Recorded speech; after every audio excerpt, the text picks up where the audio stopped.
اسی پچھلی صدی کی بات ہے۔ فرانسیسی مقبوضہ ریاست الجزائر کی آزادی کا مرحلہ درپیش تھا۔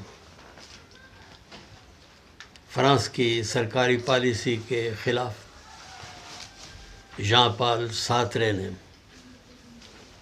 الجزائر کی آزادی کی حمایت کی، تو صدر ڈیگال کو مشورہ دیا گیا کہ سارترے کو گرفتار کر لیا جائے۔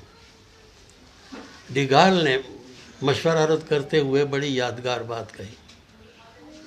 اس نے کہا، سارترے کو کیسے گرفتار کیا جا سکتا ہے؟ سارترے تو خود فرانس ہے۔ انکوٹ۔ دانشور کسی قوم کا منہ ماتھا ہوتے ہیں، منہ ماتھا ہی نہیں سر کا تاج بھی۔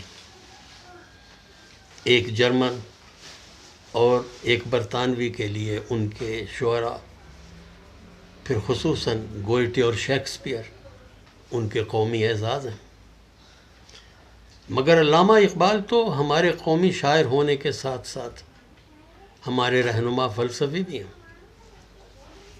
ایک نکتہ جسے ہماری قوم بھلائے رہی، مگر وہ بھولنے کا نہیں تھا، آب زر سے لکھ کر رکھ لینے کا ہے، وہ یہ ہے کہ اس نوزائیدہ مملکت پاکستان کے تو بنائے جانے کا مطالبہ کرنے والے اولین ناموں میں بھی علامہ محمد اقبال کا ایک نمایاں نام تھا۔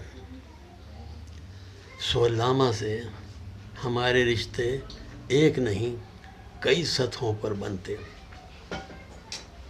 آج کے دن ہمارے سوچنے کی جو بات ہے وہ یہ ہے کہ کیا ہم اقبال کے افکار عام پاکستانی تک پہنچا سکے، اور دوسرے کیا ہم اپنے خواص کو علامہ سے رہنمائی لینے پر قائل کر سکے؟